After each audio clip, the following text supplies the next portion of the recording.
Hey guys, Rain here. Today I'm going to be talking about gearing for Paladin PvP in Season of Discovery. So before I didn't want to talk about this, but now that I've kind of got a better idea of what's going on and what things are going to look like, I do feel comfortable giving you guys a PvP pre-raid BIS sort of list. I'm not going to be talking about items that are like super rare BOE world drops or items that are from the Black Fathom Depths raid. So I've got two sets that I'm going to show you guys. I've got the PvP offense and the PvP defensive set. Both of these sets can be used for Holy, Ret, or Prot. The offensive set is geared more towards Ret or just two-handed DPS. The defensive set is geared more towards being tanky and healing better. So let's start with the offense set. So for the head, we have the Bright Eye Goggles. So you may be wondering in this slot why I don't have the Spark Metal Coif. There's a couple reasons. One, I don't really want this for PvE because I don't care for PvE. And I don't think Black Fathom Depths is going to be that intense. And you get it from the Morbid Fell quest right here. And what you get from this quest is, of course, the Spark Metal Coif, but you also get the Watchmaster's Cloak, which I've listed as our best PvP cloak at this level. So since we have to choose, we're going to go with the cloak. So instead, we'll go with the Bright Eye Goggles. This item does have stamina, unlike the helmet, which is nice. This will help us against casters because more stamina is going to be great. The downside, though, is that it is cloth, which kind of sucks, but more stamina is always nice. For the neck, we have the Sentinel's Medallion. Ideally, something like a Spectral Necklace of the Bear would be good for this because it's got stamina and strength. But that's not reliable because these are going to be so expensive on launch. People are going to be selling them for insane prices. Sentinel Medallion, you get it honored with Silverwing Sentinels. We're going to be getting so much Sentinels rep from doing the Ashenvale PvP and Warsong Gulch right at 25. So you can pick this up very quickly, I think. For shoulders, we're going with the Elite Shoulders. Now this is a BOE, but it is purchasable from the rare vendors that kind of spawn throughout the world. You see this guy right here, the Dark Iron Entrepreneur. This guy sells it. So you can get in there, get to him. He's in a kind of a hard to get area, so you might need like a raid to help you go down there and get this item. Or maybe not a raid, but just like a group of people. But he does have some pretty good items for a lot of classes, so definitely worth grabbing those. Not impossible by any means. Next, we have the Watchmaster's Cloak. Obviously, this is from the Morbid Fell quest. This is going to be an insanely hard quest to do, but I mean, this is a 7-stam cloak, which is awesome. Alternatively, you could get, where is it? I need to find it. It's probably further down here. There's another 7-stam cloak that's decent if you really want to get the Spark Metal Coif. Yeah, right here, Morning Shawl. It's from Morality Wanes, which is a Razorfen Crawl quest, which is really annoying to do, probably more annoying than Morbid Fell. This also has 7 stamina, but it has -3 spirit and a little less armor. The armor is negligible, but -3 spirit kind of sucks. And it's from a really annoying quest, probably more annoying than this one.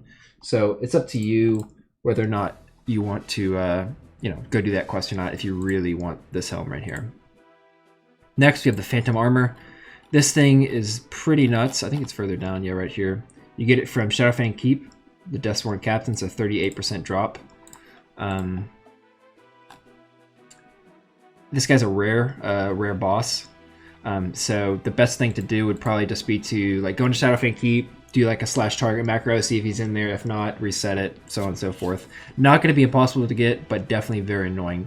The reason we want this is because it has a whopping 11 stamina on it. This is going to give us more stamina than any other male piece in the game at this level, even more than the crafted blacksmithing gear. And it's got some strength on it, which is nice. A little bit of spirit, which is cool too. But yeah, male chest with 11 stamina. That's going to be our PvP pre-best for sure. Next is the Jimmied Handcuffs. This is from the rare boss that spawns in the Stockades. Again, like with Shadowfang Keep, just go in the instance, type /target, see if he's in there. If he's not, go out, reset it, rinse and repeat. Next, our two-hander. This is going to be pretty obvious, Varigan's Fist. This is one of the best two-handers in the game at this point. It's a Paladin-only quest. It's going to be annoying to get it, but you're going to be running a lot of these dungeons anyway that you have to do for the quest, so you might as well get on it and get this item. It's really good. It's got stam, it's got spirit, it's got intellect, it's slow, it's a 2-hinder, it's great. So for the gloves, we have the green iron gauntlets. This is a blacksmithing item. You can buy it. You may want something else, but I am recommending that you get blacksmithing on your paladin for PvP. It's so you can eventually get the shifting silver breastplate, but also so that you can get the mithril insignia at later levels, and it's just going to be all around great. So you're going to need engineering and blacksmithing with this setup, which may be annoying, but I highly recommend it. I don't want to say it's mandatory, but if you want to compete, I highly recommend you go blacksmithing engineering here. So if not, if you have a friend that's blacksmithing, maybe they can make you this. But yeah, it's got strength, stam. We put agi enchant on it, which will be annoying to get, but it will be in the game. Just for more crit. Belt of the Stars. This is our belt that we're going to want to use. This is a fantastic belt. 6 stam, 6 strength. It's from the Look to the Stars quest in Duskwood. This doesn't really give us anything else. I mean, the gloves are for casters, but this belt is fantastic for us. For our legs, we're going the Chaussee of Westfall. I mean, 11 strength is nuts, and it's got 5 stam on top of that. You get this from the Defias Brotherhood quest. So you're going to be doing this quest anyway if you're going into Dead Mines. So definitely want to pick that up. The alternative item that this drops, I believe, Tunic of Westfall. This might be good for like PvE because it's got 11 agi, but I think that the legs are going to be way better for us for PvP.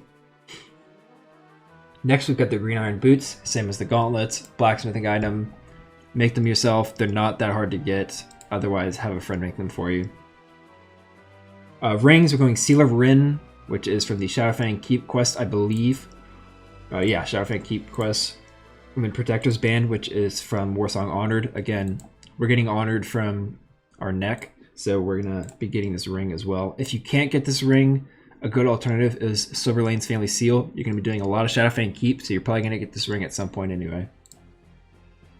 Trinkets, we're going Rune of Duty here. This is just a stat stick, just because it's got stamina on it. You're going to be swapping out trinkets a lot in PvP. There's a bunch of things you want. You want like Arena Grandmaster, Minor Recombobulator, Gnomish Cloaking Device, so on and so forth.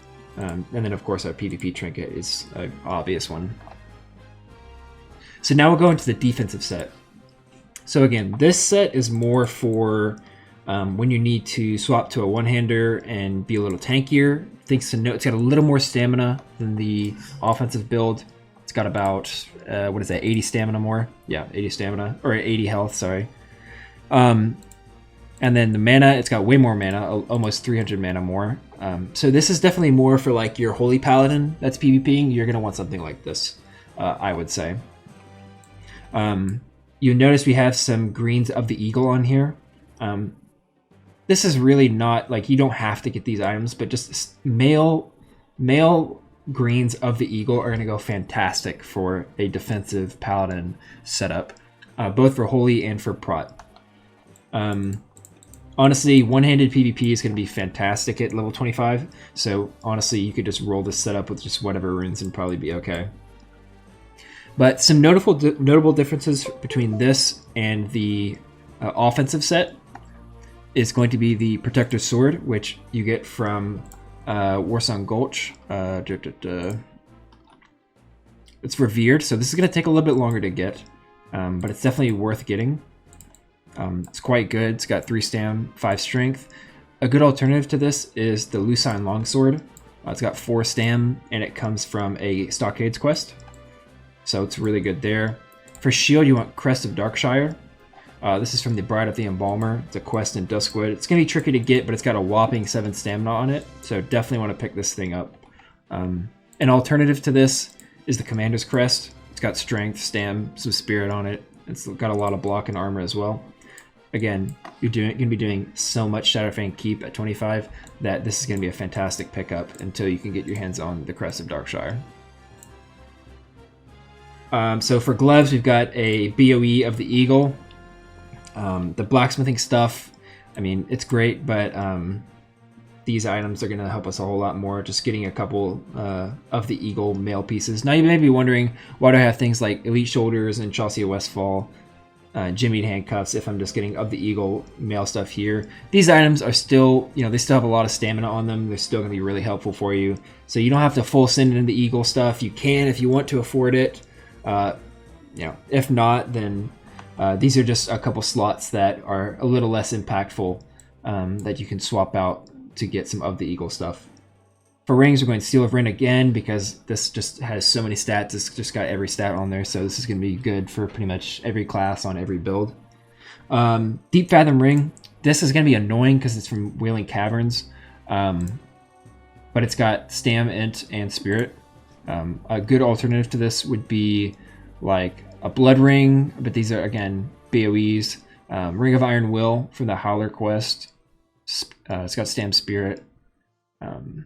Or you could just go with Stoverlane Family Seal, like whichever Stam ring, really.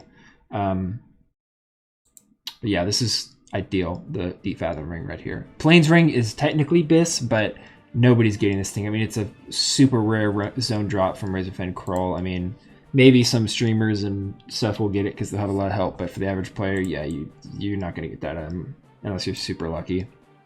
Trinkets, same thing applies. This is just stat stick. It's got, 4 Stam and HP 5, but it's whatever. You're going to be swapping out trinkets anyway, so. Those are the things I wanted to talk about in regards to the gear. I'll talk about the talents a little bit that I have on these two sets, because I think this is kind of what I'm going to be rocking come Season of Mastery. I know I talked talents a lot in my last video, but I definitely think that this is going to be the ideal talent setup right here. For level 25 Paladin PvP. Shields are going to be great, so we're definitely getting Redoubt and Shield spec. Toughness is great because more armor and added value from Stone Form if you're a dwarf. And then Guardian's Favor and Precision. I mean, these are like the main things that you're wanting at level 25. This is kind of why you go prot, just because of these two things. And then, of course, Blessing of Kings is huge. 10% stats. Awesome. And then we're getting improved Hodge. Alternatively, this would be like the one flex point, I would say. You could go improve Conqueror to give you 5% less pushback and 5% silence and interrupt resist on Conqueror for you and your party. So it kind of just depends on what you want to do. If you're more aggressive, you can do this. If you're more defensive, you can do this. I mean, even if you're more defensive, you can still do this. It really just depends. Even if you're doing like an offensive PvP build, you can still go Imp Conqueror, because swapping to Conqueror to like heal yourself is still going to be probably a good call. And then runes, you can do your personal preference. This is what I like right now for 25. I'm kind of torn between Avenger Shield and Rebuke. I think Rebuke is good, but because of all the shield play and how good shields are at 25, I think Avenger Shield is not that bad at all. Maybe later you won't want to use it, but for this level, I think this is a pretty good setup right here. So that's all I wanted to talk about in regards to Season of Mastery Paladin PvP gearing. I hope this helped a lot. If you have any questions, feel free to ask. But I think this is a pretty good setup going into Phase 1 of Season of Discovery. So I probably said Season of Mastery a few times in here on accident. If I did, I'm sorry. I hope you guys enjoyed. I'll see you next time, and Deus Vult.